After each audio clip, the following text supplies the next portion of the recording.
Hi, welcome to Chat with Sonlight. Like Sonlight's curriculum offerings, we will explore homeschooling through the lens of a literature-based, Christ-centered education. Join us for everything you might be interested in for organizing your homeschool, connecting with others, and details on literature-based learning, and maybe a few sneak peeks. Hi, welcome to Chat with Sonlight. Guess who I have with us today? I have Carl Azuz. Yay! So we're just going to take some time and get to know Carl.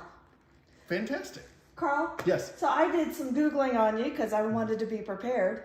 Are you really 87 years old? That's fake news, Jonna. I am not actually 87 years old, but as I love to tell people, I look fantastic for 87, y'all. I mean, if 87 were like, could look this youthful, I think a lot more people would like use the same face lotion. But no, I'm not 87. There's a lot of stuff on the internet that's factual and a lot that's not. I think what the internet says about me at several sites, including some that are known to be pretty credible, is about 17% accurate. And so I love that though, because I look at my target audience from CNN 10 and I look at the folks that I'm broadcasting to through Sonlight and through my work with the Pointer Institute. And I know this is a generation that's used to just typing a name and finding out everything right there. And so for me, I'm like, well, I'm not going to correct the misinformation. Let it be a conversation point, not only for media literacy, but also just for the fact that, folks have been debating my age for years. I call that an age-old question. And it's more valuable to me to have folks debate it than for me to just say, well, here's where it is. You're either surprised or not, and that's that. So it's a lot more fun that way. And there are sites where I've seen it kind of float around. And what's fascinating to me is, when something appears on one site, whether or not that's a credible organization putting it out, I've found that a whole bunch of others just tend to, that's it, and copy paste. And so that's been a phenomenon as well, where it talks about how my wife was Kenzie Ann. I think that's fascinating. I've never dated a Kenzie Ann. No offense if that's your name, Kenzie Ann. With two eyes. Right, Kenzie Ann, right. But I mean, there's a lot of fun stuff. And as I said, I mean, a lot of it's accurate and a lot of it's not, but I will neither confirm nor deny rumors or publications about my age. I wouldn't, not when they're saying you're younger than you are or older than what you look like. Yeah. So, yeah. Carl, tell me, why did you start in journalism, broadcast reporting? This was back in college, and I'd started as an international business major, just thinking it'd be cool to be on a plane with a laptop. That's kind of like what attracted me to that, not because I knew anything about international business, but we had a family friend, who was a field producer, coincidentally at CNN. And I heard of this person who was able to travel all over the world and cover news, interview people, or just help set up those interviews and those shots. And the whole idea of that world fascinated me. So not long after that, I switched my major to Telecommunications Arts Production, which is a fancy schmancy way of saying video and film production. I love the idea of producing something that would be seen by a lot of people. Right. And so that's how I found my way into telecommunications. I did not specifically study broadcast news. The University of Georgia, where I went, does have a broadcast news program. I didn't study broadcast news. I just studied more general telecommunications, but it was CNN who was recruiting when I was getting ready to graduate. And so at that point, I was either thinking graduate film school or maybe going into the Navy. So two very different career paths. Yes. But CNN came recruiting, and I had been familiar with it. And of course, I had told you about that family friend, and I said, I'm going to go for it. And they hired me. I started there 2 days after I graduated college. Wow. And it was a great job. I'll tell you what, I had, I think, 8 different jobs there over many years. And, it opened up a lot of doors for me. It was fun because when I traveled, I remember speaking to a lady at a pub in Ireland, and she asked me what I did. And I was like, oh, well, I work for CNN International. And she's like, oh, she was very familiar with it. And that brand recognition was fantastic because, as folks came to know me through the show when I got on air, people were familiar with the brand the world over, and they trusted that. And so that helped our show grow, and it helped it become something used internationally as well as domestically as Ted Turner had intended it. So let me ask you, so in CNN, you used to do the kids program, the What was the title? Well, it was CNN Student News when I started, Right. and we rebranded as CNN 10 in 2017. That's right. Mm-hmm. So how did that come about? Because it seemed like that was geared for the school systems to Yes. have in their broadcast. Exactly right. Ted Turner had started CNN Student News. I think the original name for it was CNN Newsroom back in 1989. And he had started it, my understanding was, as a give back. He wanted a program that could be utilized at the high school level to inform students about news. And he wanted it at that time to be commercial free. And so he made that announcement in 1989. The show started. And it was several years later when, I was employed, I came along. My first real job in news was writing. There was a writing job open at what had become CNN Student News. Okay. And so I went for it because both my parents were public school teachers at one point and English teachers, which certainly helped with the writing and continues to help me today. And I wanted to be part of that program because I love the idea of informing people what's going on in the world, but not necessarily getting in too deep into the minutiae of the day-to-day statement that might be controversial and all that stuff. It's like, for me, it was more of a macro view of news, and it was a good fit for what I did. And so I started writing that show. I started doing voiceover work for that show, and it expanded from there, and eventually they named me the anchor. And so I spent 14 years as the face of CNN Student News and then CNN 10, 15 years in total on the air with CNN. Okay. So let me ask you, have you always liked puns? I always tell people they're part of my punsanality. Punning games makes a show pun-stoppable, although critics might say it makes it pun-watchable. But yeah, I mean, that wordplay, I always had fun with it, and I was always writing like puns and short stories and raps and all of that stuff throughout high school, throughout college, anything to distract myself from learning. And so it was when I started writing news, I started working puns into the broadcast. And I had no idea that would lead to me like rapping in high school graduation speeches. But it's really that foundation of writing and that creative writing that I've carried with me, through my career at CNN and beyond. And anything I do, and this is what I love about working with Sonlight, is, they give me a lot of creative latitude. And so obviously in my reports, I want there to be real information. I want there to be something you can learn from, but I also want to put my own stamp on it and have fun with my punsanality. And so I'm certainly going to work in some of those puns and wordplay. So it's from me, y'all. I say we love it. And I love the fact that you bring our lessons to life so that our kids can start playing on the puns and whatnot. I played it for our local co-op the other day, the Joan of Arc video, and they're like, the moms were like, "Oh, please don't show my kid that. Please don't." And I'm like, "Oh no, we're going to show it to all of them." And so I had several of them like quoting you throughout the day. So it was fun. Oh, that's fantastic. Well, I mean, and it's perfectly appropriate to discuss that while discussing the arc of my career, if you know what I'm saying, word. So go ahead. So Carl, we all know that you have Sonlight on your shelf, and we love seeing the Sonlight binder there. I went with the colors today. Sonlight. I was going for it. And I just went with white. That's all white, Jonna. Go ahead. We look forward to you being able to hit some of our topics our timeline figures, our favorite biographies. Mm-hmm. So I want to encourage you guys as our audience, let me know here in our comments or email me at connections@sonlight.com if there's somebody you would like for Carl to cover in the upcoming, you're in G and you want to hear a certain time figure, Martin Luther when you're in 200. Oh, wow. All those fun things. I mean, Martin Luther, you could hit that in October with the 99 Theses and all that. Mm-hmm. That's a great time. So let us know, because we will be glad to give him all our information, and I'm sure he can do the research to find all the fantastic facts. That would be fun. And I enjoy doing that. Historical figures are fun to do because, for one thing, there's not always a lot of video access, but we can usually find public domain images. Sometimes there might be some video footage, though the closer we get to modern times, the more difficult that can be.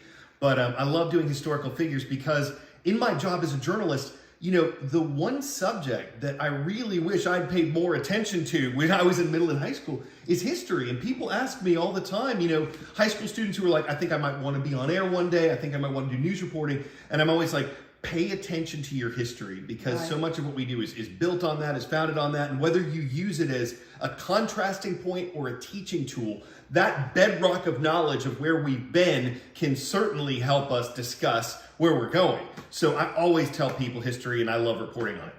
I was going to say, in history, I was one of those students like you, did not do history. That was not my thing. I am doomed to repeat it, and I have 4 times with 4 kids. So, but I've learned so much as an adult that I'm like, man, why did I not learn that when I was a kid?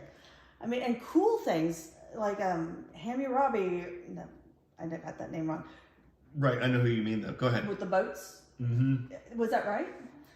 I always heard it Hammurabi, but go ahead. I could be mispronouncing that too, though. I do that. We journalists are.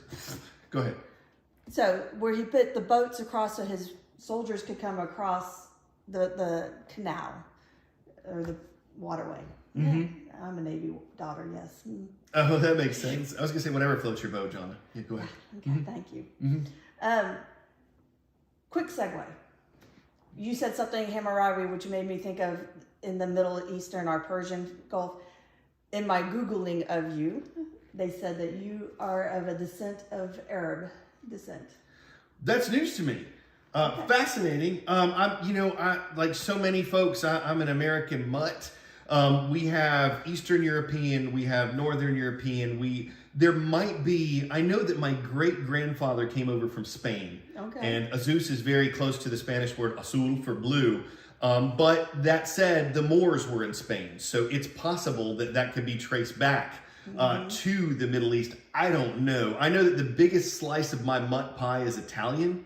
But, that's what I blame the nose on, you know what I'm saying? But as far as beyond that, it's certainly possible that person, whoever published that, they might know more about it than I do.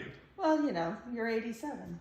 So Correct. Well, you'd think after all those years I'd be more learned about my lineage, but... You never know what might come about. I guess they don't educate folks like they did back in the, 50s? Anyway, go ahead. That was before my time. 40s, yeah. I'd say me too, but the internet disagrees. Go ahead. So Carl, I know that you do some other partnerships besides Sonlight, and one is for media literacy. Yes, that's right, with the Pointer Institute. You want to tell us a little bit of what you do with there? Sure. I mean, Pointer Institute, they came to me shortly after CNN and I parted ways back last fall. And they were like, we think you'd be a great fit for our media literacy program, specifically working with younger people on knowing what's legitimate news, what's fake news, misinformation, all of that other stuff. So many hot button topics right now. And my job with CNN, a lot of folks don't know this, I wrote and anchored CNN 10, CNN Student News for most of those years. In fact, since 2014, from 2014 to 2022, I was the only person who wrote the show. Most of my job was researching and writing. The anchoring only took 10 minutes a day. And so because of that, I was always going through sources. We were finding stuff we could use. We knew the reporting sources we wanted to use: ABC, NBC, CBS, CNN, MSNBC, Fox. All those major media organizations would publish information that generally was credible. There was so much stuff flooding in on other sources, from social media to news organizations we didn't hear of, we weren't familiar with, and we would do that research. And so it was that body of work that led me to find out, first of all, there's a lot of great stuff on the internet you haven't heard of, and there's a lot of stuff you have heard of that's total bunk.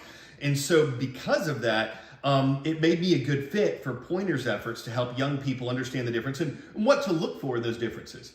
So, I mean, I enjoy doing that. I enjoy telling people, don't believe everything you see on the internet, especially through social media.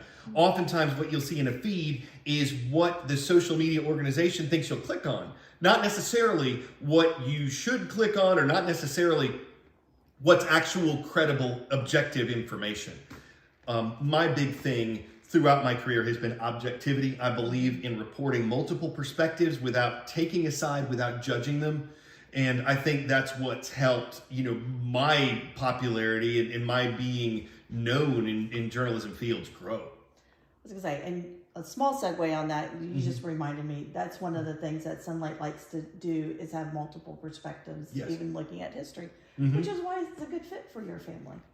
Because Yes. it's a multiple perspectives. Yes, and I mean, if you're seeing a report, a lot of the stuff I do, Sonlight, as I mentioned earlier, they give me the ability to be as creative as I could think of with these reports, and I enjoy doing it. But I'm not going to politically goad somebody into thinking one way or another, and that's something that, obviously, from my tenure at CNN 10, I never wanted to take a side. I never wanted to be viewed as trying to influence. I wanted to be viewed as somebody trying to inform. And when it comes to the feature stories, the fun stuff, the pun stuff, I wanted to be entertaining as much as I could be allowed.